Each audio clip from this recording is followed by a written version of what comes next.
So once you've gone through budget day, which is the first day of the world, um, you move into the second day of the world.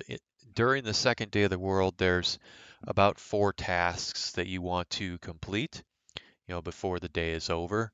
The first task that you're going to want to complete is coaching. So you're going to have the opportunity to rehire any of the coaches that were coaching for you previously. So you go to admin, coaching staff, rehire coaches. And as you can see, you got a list here um, of coaches that may or may not be willing to re-sign with you. Once you get to the actual coaching rehire or re-sign period, there'll actually be check boxes next to their name where you can um, rehire those coaches. Whereas this world is actually still in the budget phase. The budgets are due tomorrow, and then so tomorrow is actually going to be considered the first day of the world, whereas the following day will be the second day of the world. So that's the reason why when you go into rehire coaches here, you don't see any check boxes. It does give you the list of coaches that may or may not be willing to re-sign. So we'll just kind of go through that. So this first guy is my fielding instructor. He's not willing to re-sign. As you can see, he's got that eyeball icon over under the Outlook column. That means he's not willing to resign, so he'll be a free agent. So I'll need to, look for a fielding instructor during coach hiring, free agency for coaches. This next guy, he's willing to resign. Again, any icons that are green means that they're willing to resign with the team. The mask means that he wants to stay with the team, but he's demanding a role change. So he was probably like a pitching coach or maybe a first or third base coach last season. The anchor means he's willing to resign and he's going to stay doing the same thing he was last season. So he was bench coach in last season. He'll stay and be your bench coach this season. And finally, this green icon with the arrow pointing up um, means that they're also willing to resign, but it's typically a promotion. So this tells me that this guy was probably coaching in the minor leagues, AAA, AA, something like that. So once you get to the rehire coaches section on, day two of the world, there'll be a checkbox.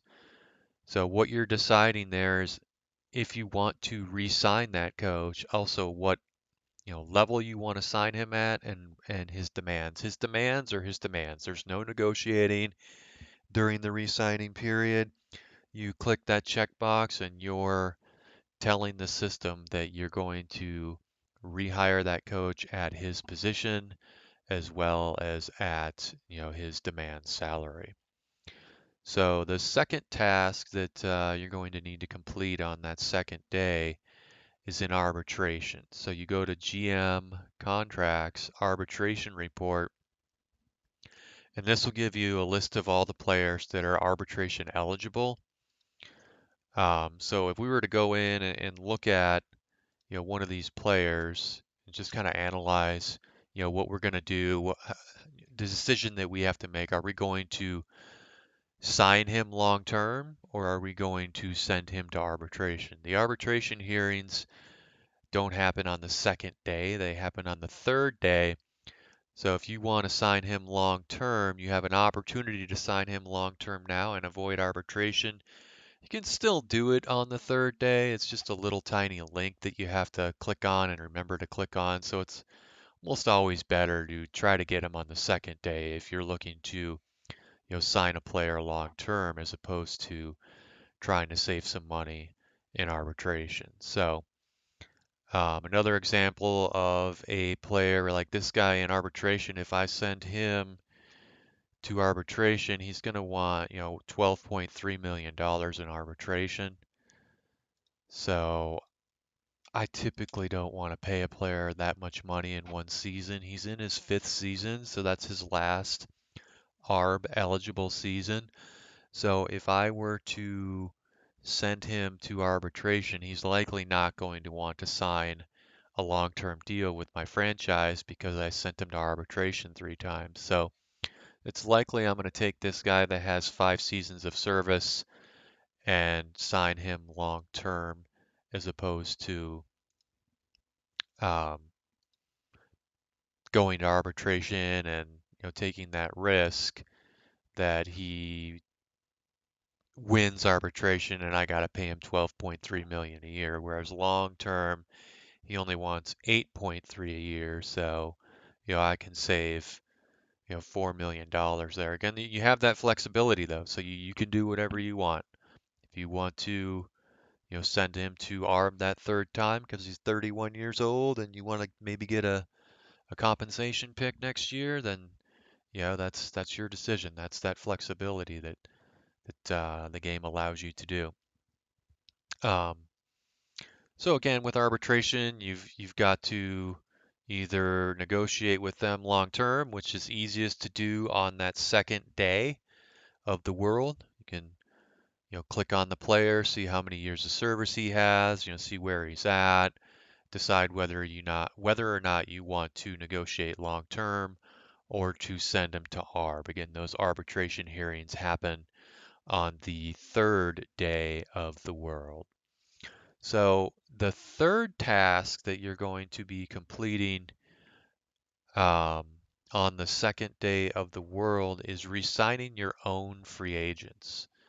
So where do you go to do that? You go to GM Contracts Free Agent Report, and you choose your franchise.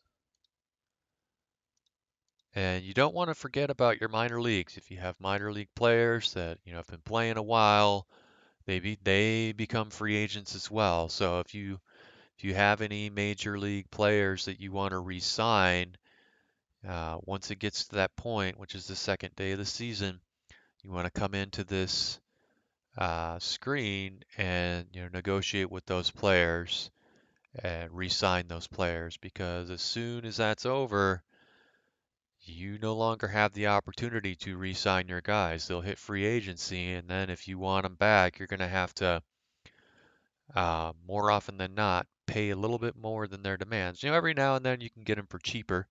If nobody wants them, their demands go down. But um,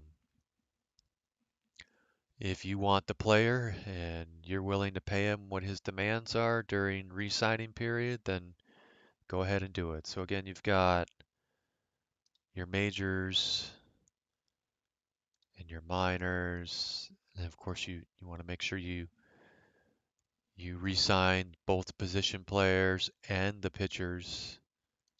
So 4 separate sections, re-signing those free agents. Um,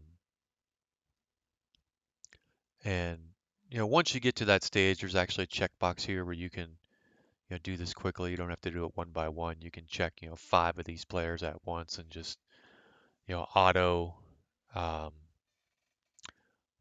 auto assign or auto negotiate with them to where you're just giving them their demands. So that's the third task that you'll be working through. And then finally, the fourth task that you will need to complete on day 2 of the world is if you have any players with options on their final year. So you'll have, or you may or may not have players in the final year of their contract. And if they're in the final year of their contract, they may or may not have an option. If you do have players with an option on their final year, you go to GM Contracts Option Report, and their players will be listed here, and you can accept that option, so they're playing for you at that contract, that last year salary, or you can decline. Usually, when you decline, I think it's a 25% or 20% ding that you take. So you don't have to pay the full contract, you only pay a portion of that contract, and it will show you in there, like if you do have a player that's eligible to um, decline his option. So those are the 4 tasks that you'll need to complete on the second day of the world.